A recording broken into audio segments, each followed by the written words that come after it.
최악의 유형의 팀장이 있다는 거예요. 문제는 많은 팀장님들이 자신이 그 유형에 속해 있다는 것을 전혀 모릅니다. 아니, 그 유형이 최악이라는 사실조차도 잘 모를 때가 있어요. 그리고 항상 고민하죠. 왜 애들은 내가 이렇게 잘해주는데 그걸 못 알아주지?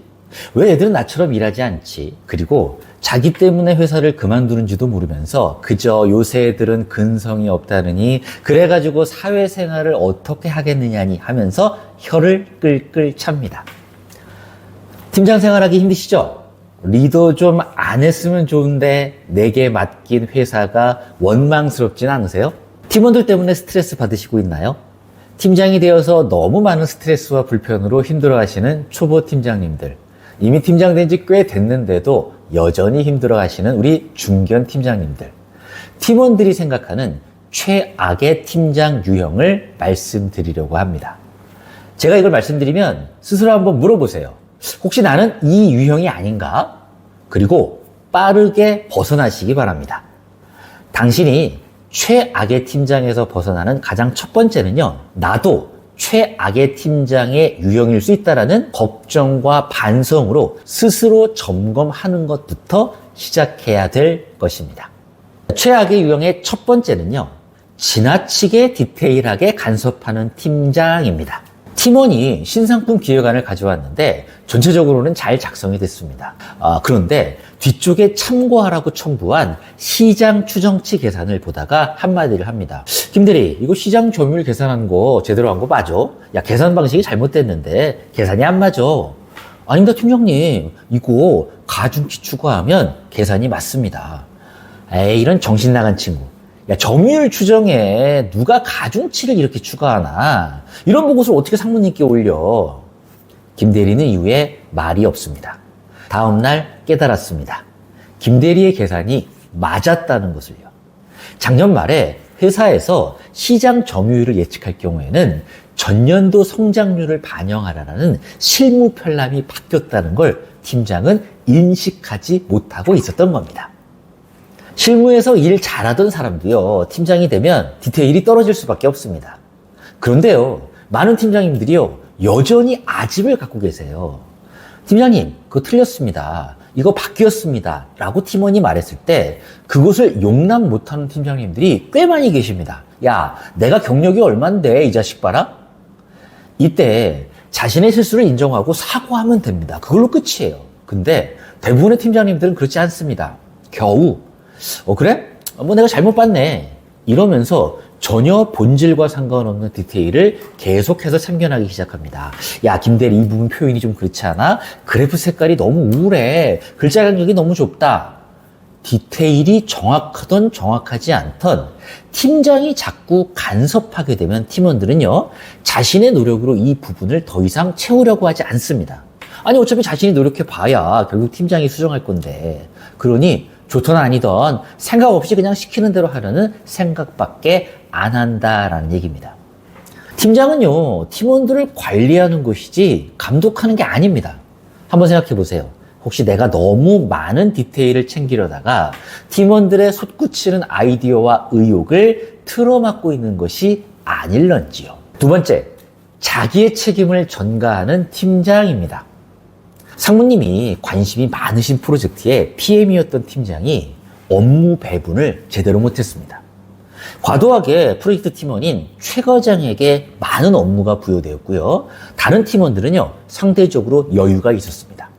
최 과장은 자신의 업무가 너무 많으니까 다른 팀원들에게 좀 나누어야 된다라고 이의 제기를 했지만 팀장은 최 과장을 가장 신뢰하고 있었거든요. 업무를 믿고 맡길 사람이 최 과장밖에 없으니 다른 팀원들에게 맡기는 걸 주저스러워 했습니다. 그래서 팀장은 최 과장을 어르고 달래고 너밖에 없다라고 하면서 핵심 업무 대부분을 최 과장에게 주었고요. 나머지 팀원들은 이것을 서포트하는 방식으로 진행을 했었습니다.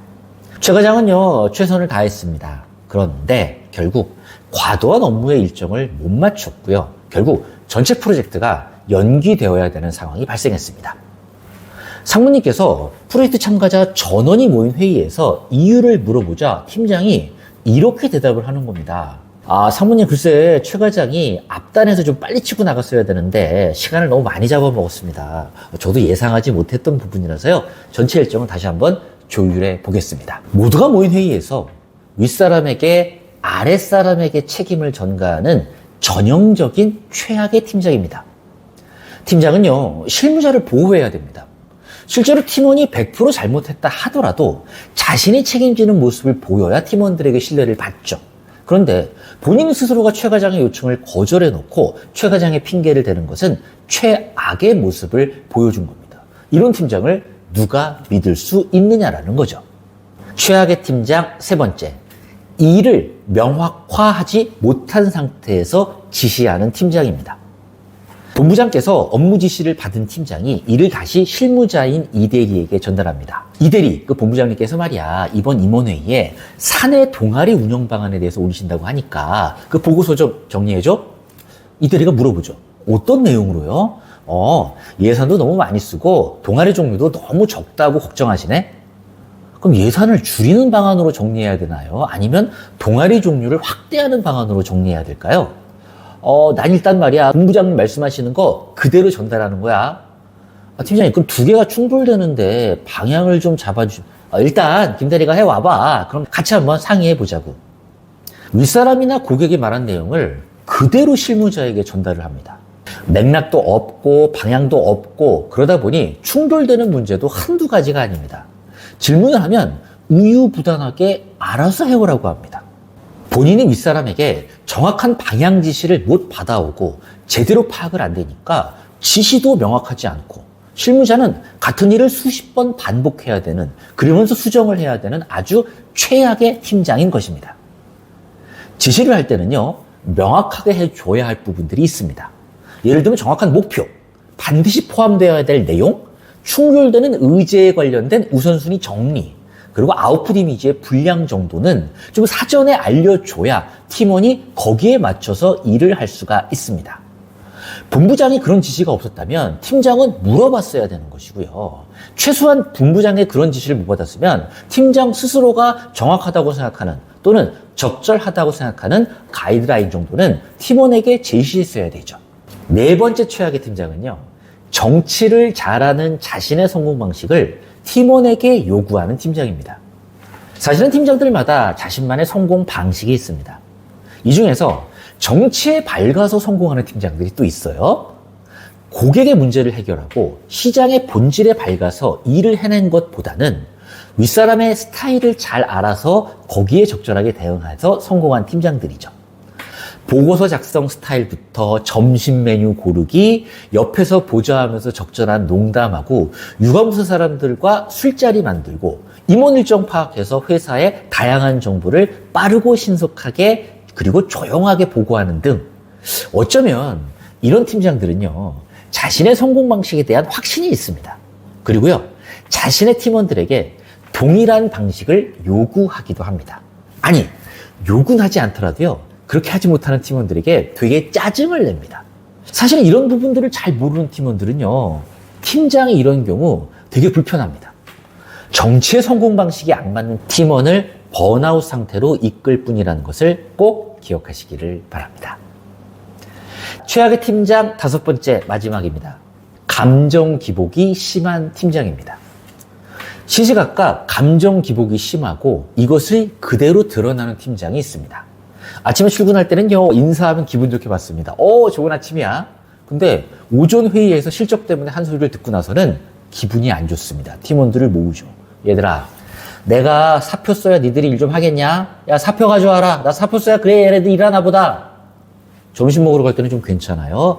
야, 오늘 오랜만에 칼국수 좀 먹을래? 야, 이모님 솜씨가 예전 같지 않지만 그래도 그런 대로 그 집이 제일 낫지 않냐? 오후 3시쯤 팀장 회의에서 안 좋은 일이 있었나 봐요. 야, 니들이 이따위로 하니까 다른 팀장들이 날 무시하잖아. 팀장 회의 때마다 우리 팀 우습게 알고 니들 진짜 왜 그러냐? 자꾸 이럴래? 감정 기복이 심하고 일을 절제하지 못하고 그대로 드러나는 팀장들. 이런 팀장에게 팀원들은 더 이상 다가서려고 하지 않습니다. 말을 할 때마다 자기들끼리 팀장을 왕따시킬 수도 있습니다. 팀장을 빼놓은 단톡방을 파서 매일매일 팀장을 욕할 수도 있습니다.